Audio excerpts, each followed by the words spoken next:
Fani Gargova. She is an art history and had her field in Byzantine research as a Byzantine researcher, and she had also a long tradition working with Phaedra.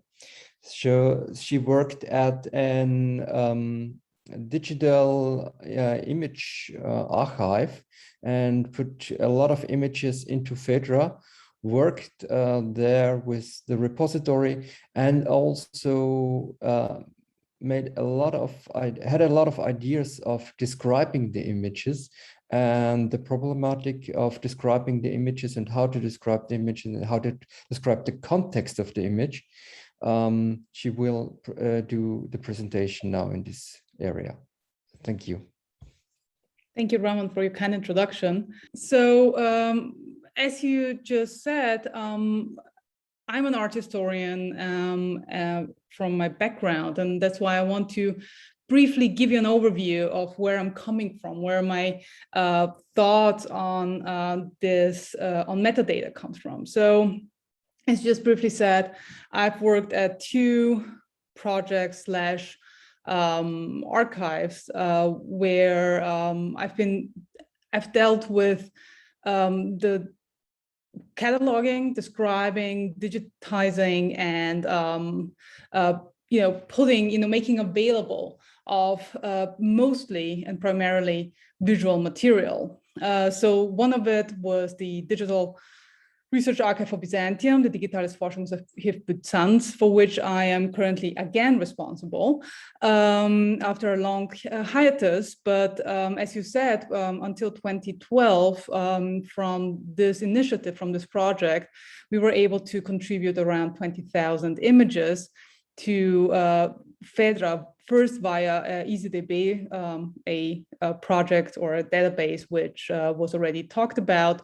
So this is one part, and there we had a couple of different kinds of visual material. One was old historic photography, 19th, early 20th century, then slides, image slides from the second part of 20th century, and also new digital materials. So very diverse, and in that case, that's why it was difficult also to deal to think about how to actually portray this historicity of the images on the one hand, and also what is displayed, but also the fact that it's now a digital image.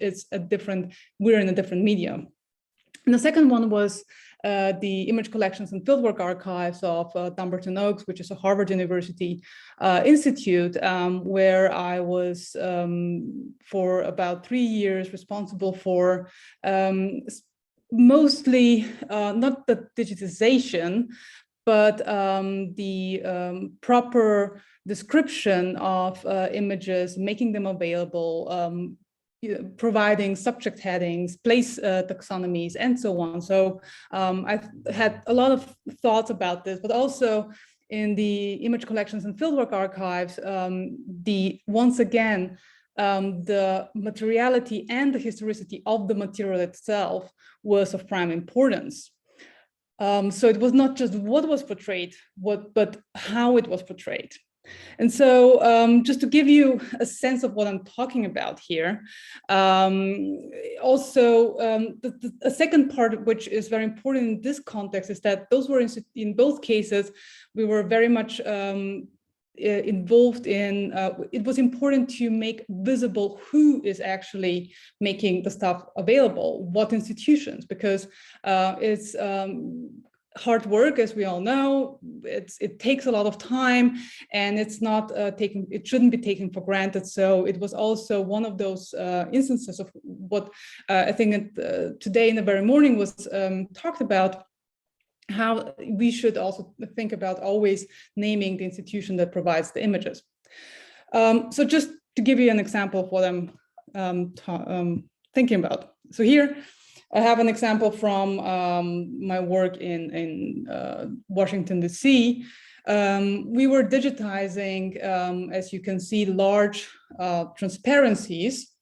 And this is just to give you a very short view of how many steps are involved in doing this, not to talk about digitization, but to talk about the fact that those different instances, the different media, need to be also somehow captured in the way that we describe images. So it shouldn't be just obviously what is visible on the image, but also the fact that it was a transparency on which we can see that this transparency, when you digitize it in the first place, it's actually not in a particularly good condition. You need to rework it. You need to really put in a lot of additional curatorial work, actually. And so this needs to be somehow made visible. And also the other part is, as you can see here, we have two images which show the same fresco, but at different times. So it also is important to always think about when was an image taken, in what context, and so on. So this is one part, and the other one is, this is a project which I have not been involved with, but I've used this image in many instances because it is connected to my doctoral dissertation. So we see here from the GAMS repository, a great repository, one photograph of the Sophia Synagogue, and it is, what is important to me here in this case is that the metadata is rather flat. What I mean by that is it does not differentiate between the metadata that is about the architecture, about the metadata that is about the image or the photograph itself, and the next step about the digitization of it. And to even make it even more complex, it is not in the first sense very clear about who owns what and how, who has provided it. Yes, it does say that it's Plovdiv State Archives, but here I'm going back to the metadata literacy that I put into my title. I'm not so sure that most people do realize how to actually cite such an image properly. And I will come back to this at a later point when I talk about my work with students currently. And in art history, we do need to always think about how we use images, and so this comes up a lot. So it's this flatness in a certain way of metadata that is usually employed, which somehow does not give us the opportunity to see the complexity of the medium itself and the different steps that different media changes, and also to differentiate it with what is portrayed on the image. So obviously we do have standards that do address that. One which is very well by now, it's well documented, it's used widely, is VRA Core. So VRA Core tries to bridge this gap. It does come from the image librarian field. So yes, I agree with the fact that a lot of new initiatives always come from the library and archives field. And so what VRA Core tries to do is it tries to bridge this problem. So basically it has this data model of, a three-part data model of a collection, and the work is always the, let's say, real world thing. So for example, the fresco, the architecture, and so on, and the image of it. And somehow this, by disentangling those instances, it provides us with the possibility of actually marking the different steps and the different media changes that take place. And as you can see here on the right, I just put in one of those examples that they have on their website of how to describe a fresco cycle, for instance. What I've noticed, though, also in this example, is that in many ways, already here, they are very scarce with their data, with their metadata. So they don't fill in the agent, they don't fill in the description, or they, the material, and so on and so on. So which, and they, again, somehow mix the content of the fresco with the image of the fresco. So this is also an issue. We have a standard here which tries to separate those two, and at the same time, even in the examples that they give, they still somehow mix things up. And this is something which, again, I'll come back to this later, comes up a lot of times. It is even if we do have standards like this, the use of them is a different topic. Obviously, we have also standards of how to describe the content standards, but in many ways, it is a problem of, it seems to me, it is a problem of how we think about images and how we think about representations in general. So due to time constraints, I will not go into other standards that exist out there, which try to do something very similar. I just wanted to go into this one as one example, which is widely used and by now accepted. So you can see here, those are two examples also from the Dumbarton Oaks, where VRA Core is applied. And this is exactly what I was just talking about, that yes, it does provide this differentiation. It does separate out the work, meaning the on the left, we can see this sculpture, this capital, and on the right side, once again, an architecture, a ruin of a church. And it does separate out this work record and the image record. But what it does, if I won't go into the details, but if we would look into how the standard is used, it's not very standardized in that way. The image metadata still provides stuff about what is portrayed on the image. And in many ways, what it lacks is those standardized controlled vocabulary. So this is one of those things which I've noticed, and this is why I think it's so important to think about the controlled vocabulary, because in many ways it seems that this is the only way that we can link things, and we can actually go further into fields like the semantic web and so on. But still, it's not particularly readable if you don't know what is shown here. If one is not familiar with standards like this, it is not particularly clear how to read it from a user perspective. So this is one example that I'm showing. Another example where I've used VRA Core recently in a project that I have tried to realize for a colleague of mine. It's here. This is an Omeka website, which Omeka has plugins for VRA Core, so it works perfectly together with the standard. And once again, what we can see is a problem of actually representation of this standard.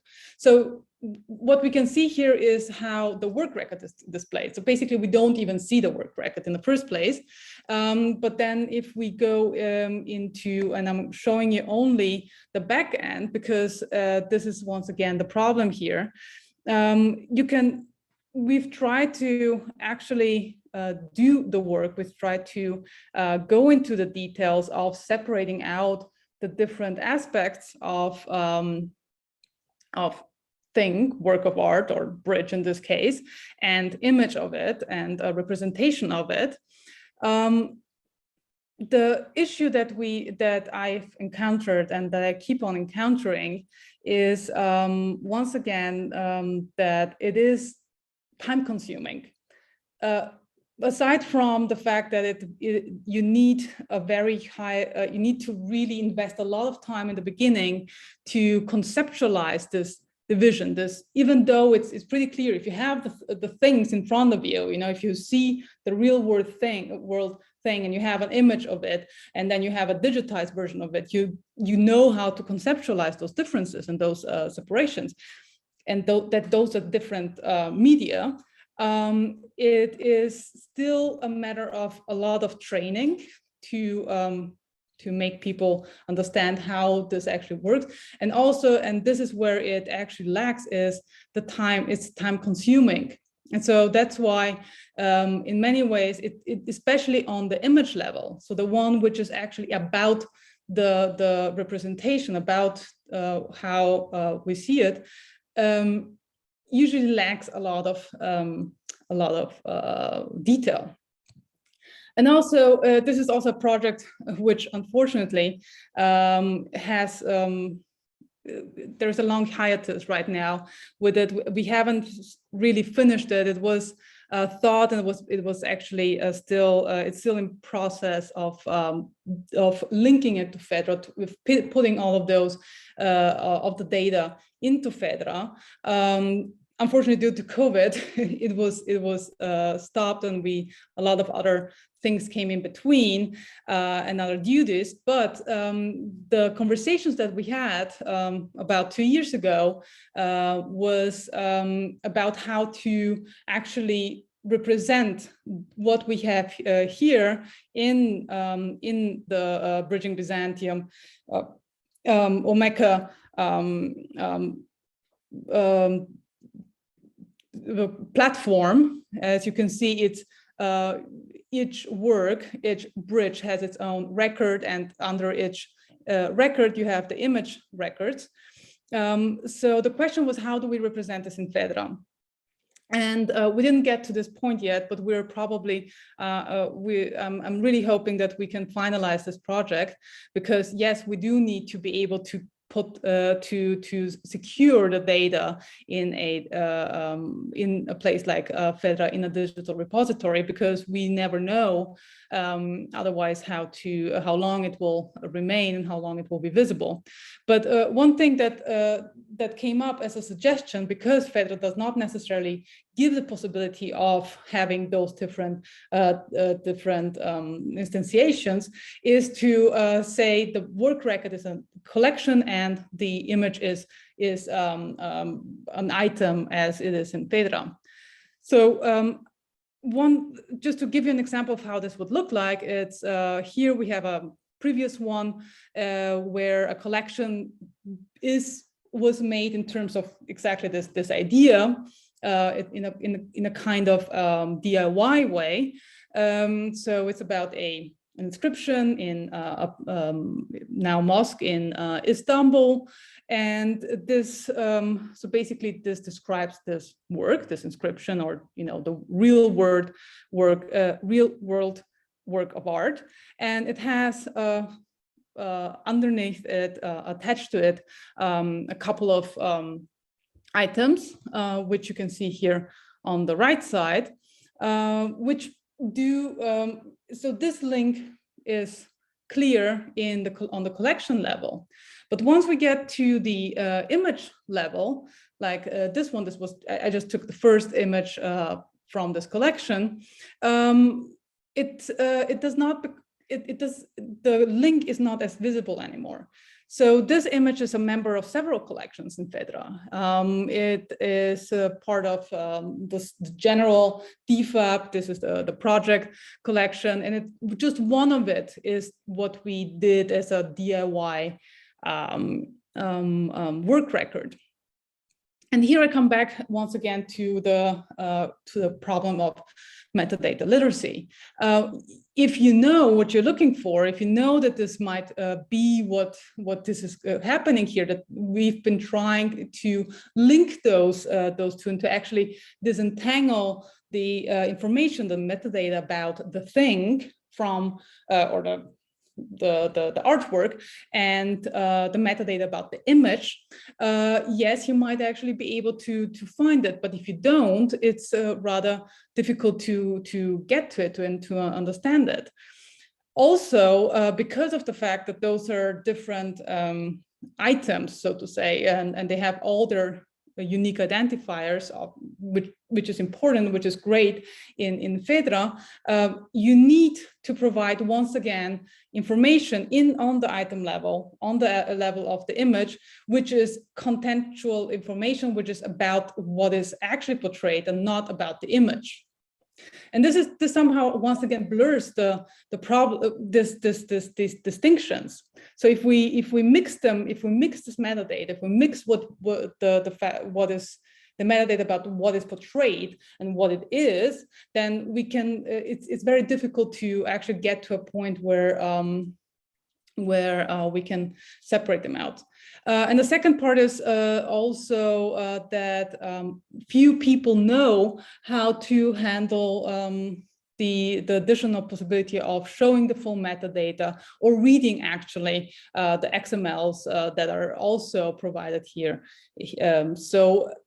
And I'm also talking so much about this because in talking with my colleagues from Phaidra, from the very beginning, it has always been important that we provide that it is about the digital thing, about the digital file, because this is what is preserved in Phaidra. It's not about what is represented, it's not about what is shown. And as you can see from the metadata that we see on the first slide, so to say here, this is actually not visible. So there is a disconnect between what seems to be important and what is actually seen. So I'll move on because I'm sure I'm already further behind, but this problem of translating and actually mapping the metadata is not only in the direction of let's say, from the bridging Byzantium to Phaidra, but it happens also from the direction of Phaidra to other places.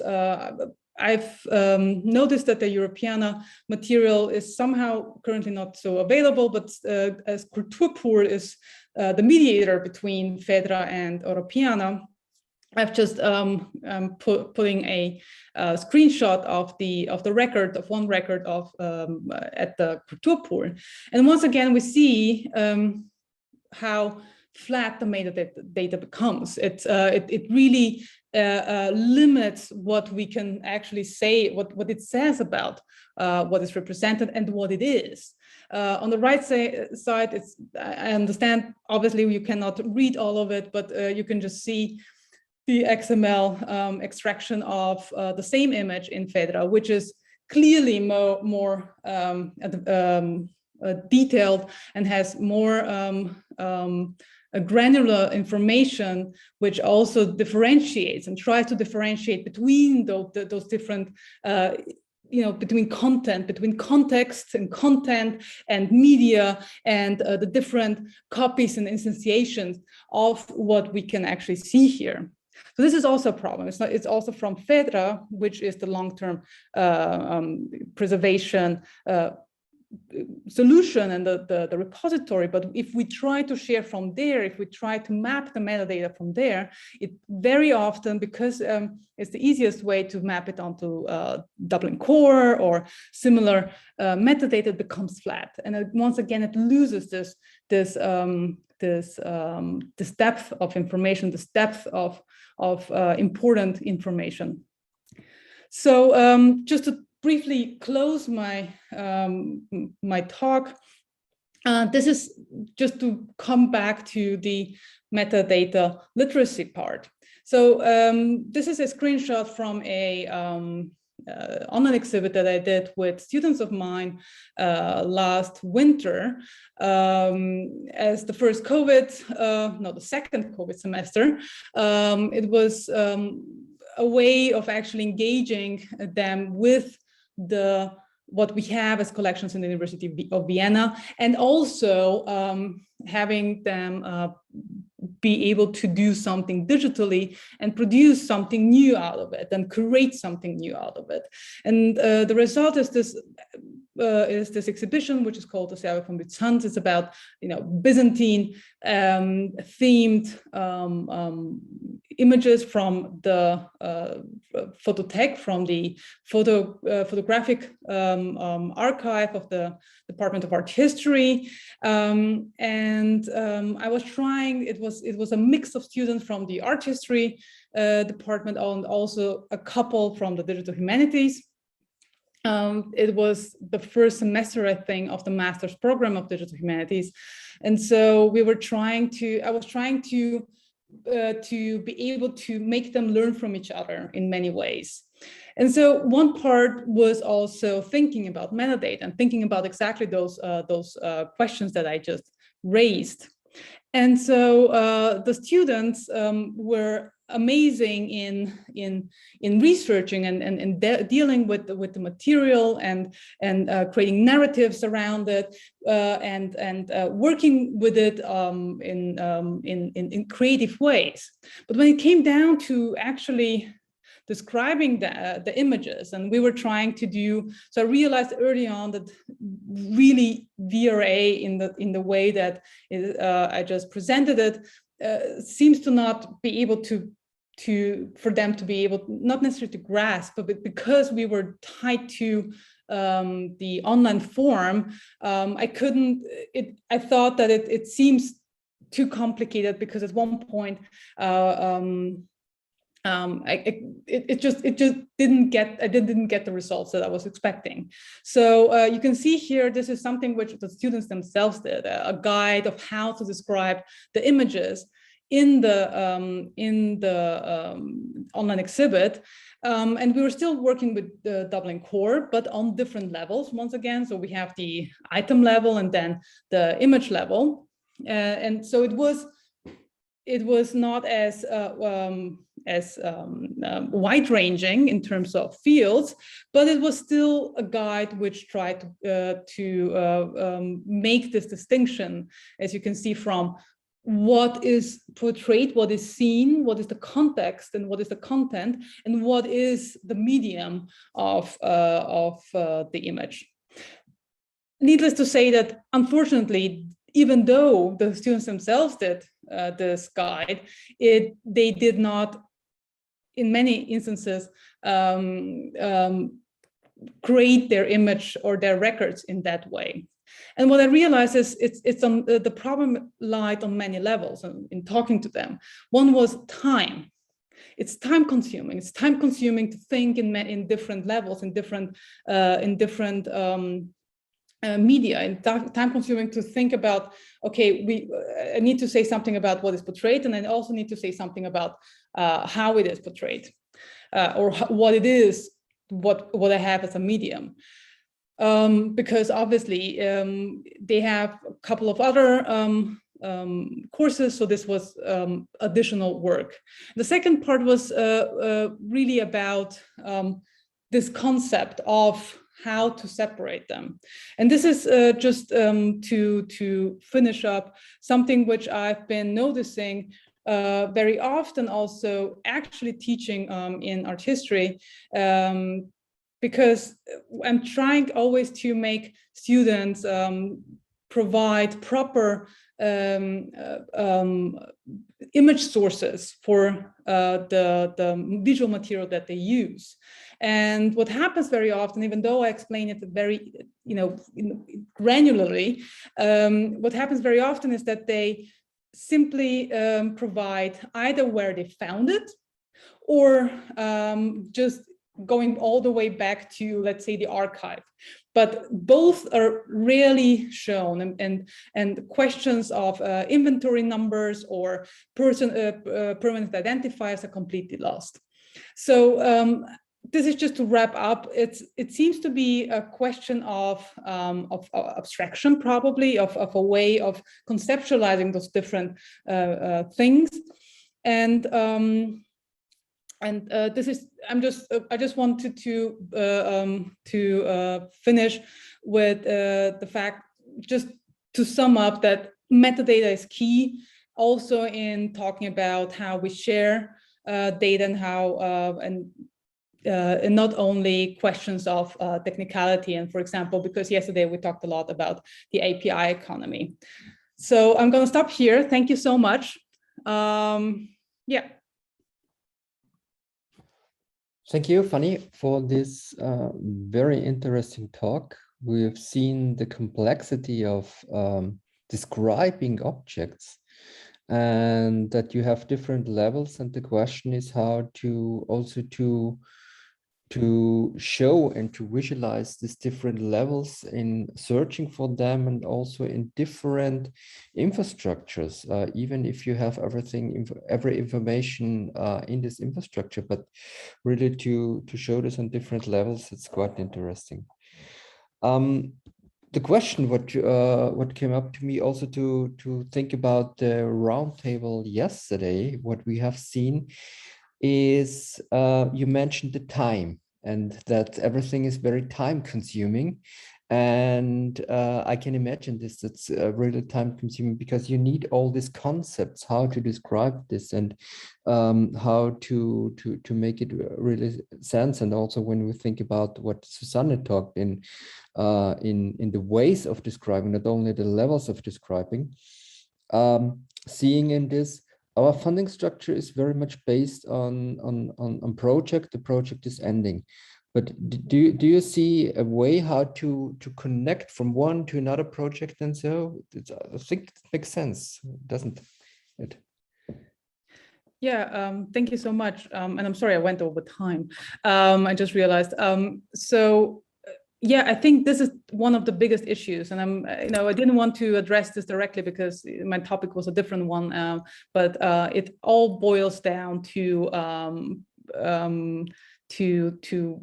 time and funding, because working with metadata is one of the most time-consuming parts in general, because you need to key it in, and even if you do bulk stuff, it still is a granular work, and so I think the problem is exactly that the funding schemes are always based on a certain amount of time. What I do believe, what we need to do, and I think this was addressed also in the roundtables during the last 2 days, we need to think about how we educate people in terms of technological literacy, and technological literacy here, how they should work with their own data and what they need to be able to continue working with their data. And so that they, from the beginning, for example, provide the proper metadata, also if it's just on their own computer, and that makes things later on more easier. And in this way, if we have more and more good case studies and models, I believe, and if it becomes more natural that this is how we do it, and this is what you need to provide, it can at least bridge in a certain way this problem of project is ending until here, and then you need to start a new one.